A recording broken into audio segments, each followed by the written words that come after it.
Hello and welcome back to the channel. So I had Stevie up with me earlier doing a few wee bits and pieces of maintenance around the house, and decided that we'd go out for a wee bit of a dander around the fields. So here we are. It's blowing an absolute hoodie. I hope you can hear me okay. Let's see, where are you? See, I'll flick you around here. There you are. Yeah, so Stevie's down there up the shucks and moo tubes, hopefully. Incidentally, I was out with Sparky.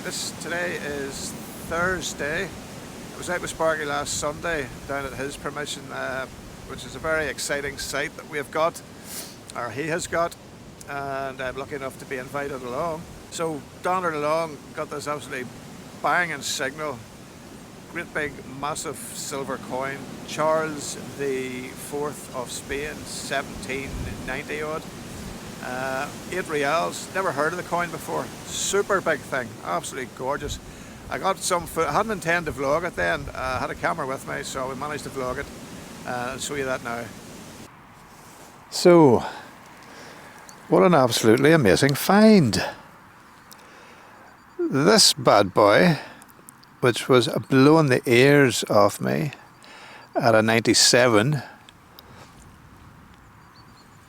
I actually thought it was a lid of something initially. Now, we were scratching our heads as to who it was. As it turns out, a lot of Googling later, it's Charles the Fourth of Spain, and it's mid-1700s, and it's an 8 real, pure silver. What an absolutely stunning coin. Very, very unusual. In fact, I had never seen one before. See what the edge is like, yeah. Milled. It's like milled, but it's like square. Let's see if I can get you better focused. No, I'm not going to. It's like little squares on the milled side, on the milled edge. What a stunning coin. It is huge. You can see why I thought it was actually a lid of something. Oh my lord. What a beautiful coin. Definitely a first for me. Absolutely stunning. We'll take it. That's got to be at least worth about 30 sixpences in Stevie's silver count. What a cracker. What a cracking coin. On to the next one. See if Stevie is sorted out yet. You pay him to do stuff, I reckon he's bluffing. Where are you bluffer? Where are you? Are you locking her up? I'm locking her up. Locked up. Do you want to go for a wee scoot round the fields now? If you want that. Go for an hour, sure. Take it down around. You never know. Okay, I'll do. All right. All right. You got them all read up anyway. See that? That'll be some bonfire. So this wee signal here was an iffy 79, and we got ourselves a little sixpence. George V sixpence. We'll take it. First half decent signal of the day so far. Well, only been fair, only here an hour. But yes, a rather nice little sixpence. See if I can see a date on that bio. It's definitely George V, 1820s maybe. Nope, 1935. What am I talking about?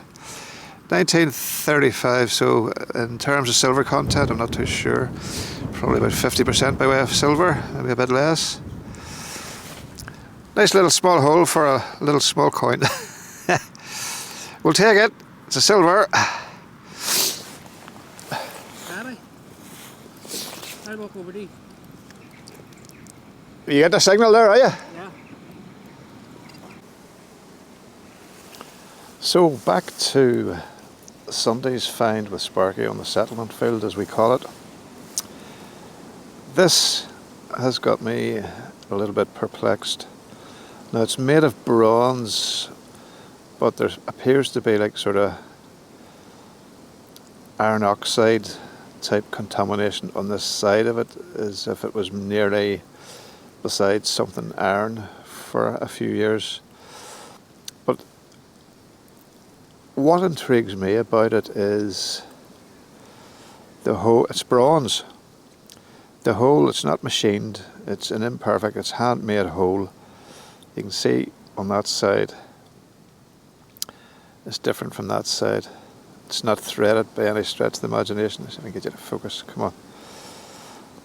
It's this design on this side. Now, I took it as being a little pendant that you would wear around your neck, something that in Viking era, maybe even Bronze Age era would wear. But it's these markings here, like raised sort of dots. The shape of this here, was it for imprinting design into wet clay, sort of putting it onto? Was it for burnishing antler or stone with this like almost serrated edge? Anyway, my imagination, as you know, runs riot. So Sparky put a few photographs and put it onto a site that he goes on to with like Bronze Age and all that sort of stuff. And the lady came back to him saying that she is nearly definite that it's a Bronze Age counting rod. Now, I've never even heard of a Bronze Age counting rod. And I would have put this down, except for where we got it from or where I found it. Very important site. I would have just dismissed it as being a bit of cack. That was until a guy on the forum that Sparky is on sent a photograph of the exact same thing from England. So it's not a one-off piece of cack, it's actually something that has been made, it's something that has a bit of age to it, and his was identified as a counting rod. I don't even know what a counting rod is, but certainly it's an interesting piece nonetheless. And the fact that maybe it was for maybe decorating pottery with little holes, or when the clay's soft, that just would make an imprint. I don't know. Or was it for rubbing, burnishing stuff? I have no idea. A coming of age amulet type of thing. Interesting nonetheless. Now, I know there's people who watch this channel who would possibly know what this is. Some very knowledgeable people.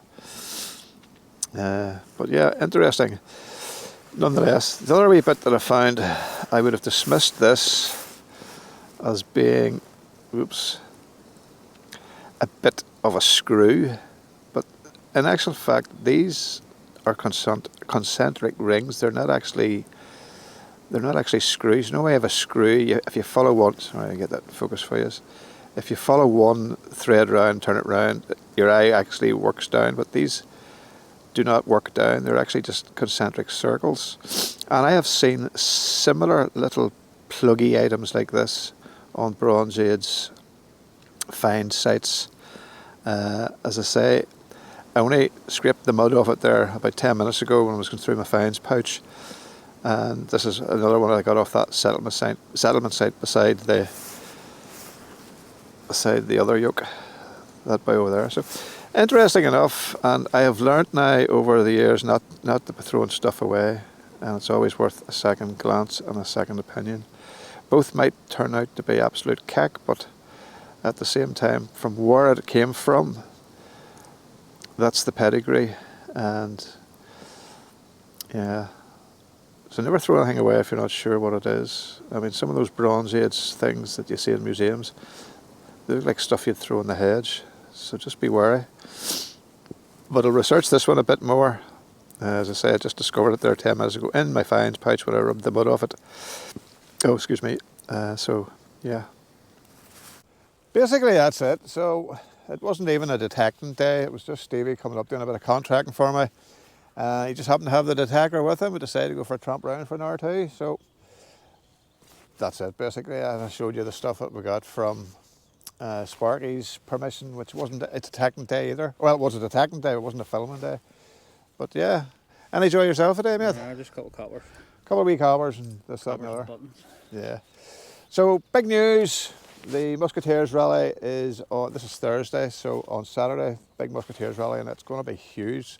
I think there's about 80 or 90 people going to it there. It is massive. Anyway, so I'll see you at the Musketeers. Happy hunting, all the best.